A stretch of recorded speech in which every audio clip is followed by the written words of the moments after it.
हमने उस समय के नारे सुने हैं, वो नारे मैं वापस नहीं लगाना चाहूंगा, लेकिन एक नारा मैं आज जरूर यहां से लगाना चाहूंगा।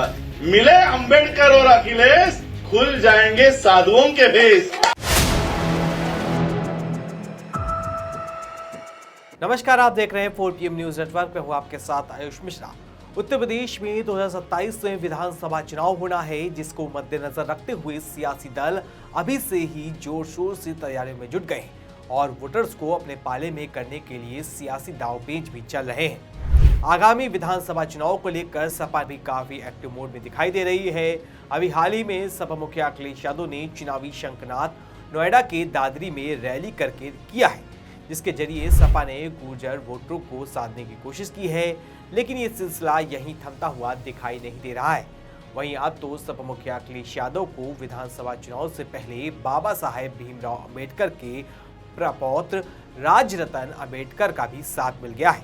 जी हां, अंबेडकर के प्रपौत्र सपा के दफ्तर में दिखाई दिए। इतना ही नहीं, इस दौरान उन्होंने एक ऐसा नारा दिया जिसने प्रदेश की सियासी माहौल को गर्म कर दिया है और विरोधियों की नींद उड़ा दी है। तो क्या है पूरी खबर, बताएंगे आपको इस रिपोर्ट में। दरअसल बीते मंगलवार को लखनऊ में सपा दफ्तर में होली ईद मिलन समारोह का आयोजन किया गया।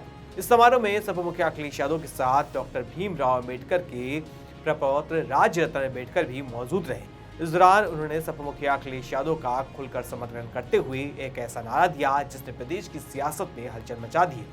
राजरतन अंबेडकर ने कहा कि हमने उस समय के नारे को सुना है, मैं उन्हें वापस नहीं लगाना चाहता, लेकिन आज मैं यहाँ से एक नारा लगाना चाहता हूँ कि मिले अंबेडकर और अखिलेश, खुल जाएंगे साधुओं के भेष।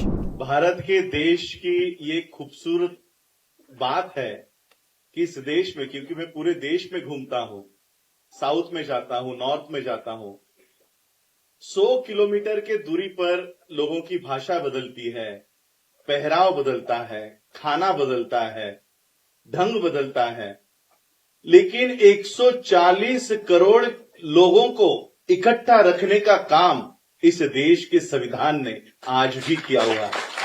तो ये देश के संविधान की खूबसूरती है।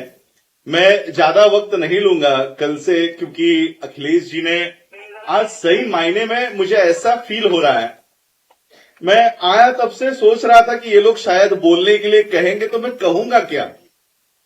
तो दो बातें मुझे एक याद आ रही थी। एक बात ये थी कि जब बाबा साहब संविधान सभा के लिए, यानी इस देश का जब संविधान बनने जा रहा था, तब ये कोशिश की गई थी कि बाबा साहब उस संविधान सभा में पैर तक नहीं रखे, कि वो चुनकर नहीं जाए, और वो सारा नियोजन किया हुआ था। ये बात भारत के मुसलमानों को पता थी कि इस देश की वर्णवादी व्यवस्था बाबा साहब, क्योंकि वो अछूत है, शूद्र है, इसलिए उनको देश के संविधान लिखने के लिए लेना नहीं चाहती। बाबा साहब बंबई में रहा करते थे, मुंबई में रहा करते थे। मुंबई से बाबा साहब इस देश के संविधान सभा में जाने की तैयारी कर रहे थे, लेकिन बाबा साहब को वहां से चुनकर आने नहीं दिया गया। और ये बात भारत के मुसलमानों ने पहचानी और बाबा साहब को पश्चिम बंगाल में बुलाया, और पश्चिम बंगाल में बाबा साहब को बुलाकर संविधान सभा में भेजने का काम बाबा इस देश में भारत के मुसलमानों ने किया। बाबा साहब जब संविधान सभा में गए और संविधान लिखने का काम जब बाबा साहब को मिला, तो इस देश के ओबीसी इन लोगों को लगा कि ओबीसीयों का उस समय का महाराष्ट्र का एक सबसे बड़े नेता थे पंजाबराव देशमुख, महाराष्ट्र के थे। तो ओबीसी समाज को लगा कि पंजाबराव देशमुख और बाबा साहब के अच्छे रिलेशंस है, बाबा साहब पंजाबराव देशमुख को बड़े भाई के समान मानते हैं, तो हम पंजाबराव देशमुख की ओर जाएंगे और उनसे कहेंगे कि संविधान में हमारे लिए भी प्रावधान करो। तो ओबीसी समाज पंजाबराव देशमुख जी के पास गए। पंजाबराव देशमुख जी को उन्होंने कहा कि रिजर्वेशन या प्रावधान संविधान में हमारे लिए करने के लिए बाबा साहब को मनाओ। तो पंजाबराव देशमुख बाबा साहब के पास गए। बाबा साहब संविधान के कुछ पन्ने लिख रहे थे। बाबा साहब ने देखा पंजाबराव देशमुख आए। बाबा साहब ने वो जो कच्चा मसूदा होता है, ड्राफ्ट होता है, वो पंजाबराव देशमुख को दिया और कहा कि आप देखो इसमें कुछ छूट तो नहीं ना गया है, मैंने सही से लिखा है, मैं थोड़ा एक फ्रेश होके आता हूं, बाहर चक्कर लगा कर आता हूं। और जब बाबा साहब बाहर से वापस आए तब पंजाबराव देशमुख, इनके आंखों में आंसू थे। बाबा साहब ने देखा कि पंजाबराव देशमुख रो रहे हैं, ओबीसीओं का एक नेता रो रहा है, शायद मुझसे कुछ गलती हो गई होगी। तो बाबा साहब ने पंजाबराव देशमुख से पूछा कि मुझसे कोई गलती हो गई है क्या? पंजाबराव देशमुख ने इन्होंने कहा कि मैं अपने समाज की ओर से आपको ये विनती करने आया था कि हमारे समाज के लिए भी आप इस संविधान में प्रावधान रखो, लेकिन मेरे विनती करने से पहले ही आपने हमारे समाज के लिए सारे प्रावधान इस देश के संविधान में लिख डाले। तो आज इस कार्यक्रम में आने के बाद मुझे ऐसा लगा कि मैं अपने दो बड़े भाइयों से वापस मिल रहा हूं, ओबीसी और मुस्लिम समाज के, जो आज पीड़ित, पिछड़ा, दलित और अल्पसंख्यक, ये जो इस देश के लोगों को इकट्ठा लाने का काम माननीय अखिलेश जी कर रहे हैं।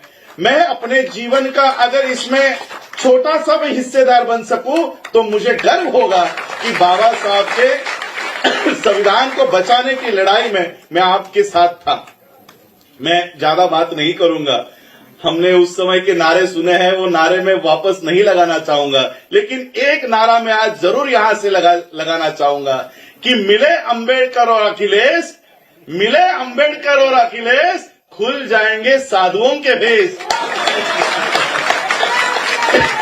तो मैं आज आपके इस मिलन समारोह में बहुत बहुत बधाइयां देता हूं और इसी तरह मैं तो चाहता हूं कि ये एक्सपेरिमेंट, ये प्रयोग पूरे भारत में हो और पूरा भारत इन जो विभाजन करने वाली ताकतों को ये बता दे कि हम भारत के लोग हैं, ये we the people of India, ये क्रिएट करने का काम, ये निर्माण करने का काम माननीय अखिलेश जी कर रहे हैं। उसके लिए हम तहे दिल से शुक्रिया अदा करते हैं। Thank you. आज सत्ता की आंखों में आंखें डालकर पत्रकारिता करना मुश्किल हो गया है। हम पर मुकदमों से लेकर चैनल को बंद करने का दबाव बनाया जा रहा है। मुश्किल दौर है, लेकिन हम हार नहीं मानेंगे। इसलिए 4PM को ज्यादा से ज्यादा ज्वाइन करें और स्वतंत्र पत्रकारिता को जिंदा रखने के लिए जितना हो सके हमारा आर्थिक सहयोग करें। उम्मीद है कि आपके सपोर्ट से हम ये जंग जीत जाएंगे। तो सुना आपने राज रतन अम्बेडकर को, उन्होंने किस तरह से सपा मुखिया अखिलेश यादव का खुला समर्थन करते हुए एक नारा दिया है। आपको बता दें कि doctor Raj Ratan Ambedkar Buddhist society of India के नेशनल प्रेसिडेंट है, लेकिन 2027 के चुनाव से पहले उन्होंने जिस तरह से अखिलेश यादव का समर्थन किया है, उससे एक तरफ जहां सपा को इसका फायदा आने वाले चुनाव में दलित वोटर्स के जरिए मिलेगा, इसके साथ ही अखिलेश यादव के पीडीए के नारे को भी मजबूती मिलेगी। वहीं सपा मुखिया अखिलेश यादव और राज रतन अम्बेडकर के एक मंच पर आने से पिछड़ों और दलितों की एकता का एक बड़ा संदेश देने की कोशिश की गई है। वहीं अखिलेश यादव के इस दांव से बसपा के दलित वोट बैंक में भी सेंधमारी हो सकती है और इससे भाजपा के लिए भी बड़ी चुनौती के रूप में देखा जा रहा है। बहरहाल अखिलेश यादव के इस दाव ने प्रदेश की सियासत में हड़कंप मचा दिया है और विरोधी दलों के होश उड़ा दिए। लेकिन अब देखने वाली बात यह होगी कि इससे सपा को कितना फायदा होता है। ऐसी ही तमाम खबरों के लिए बने रहिए 4PM यूपी के साथ। धन्यवाद।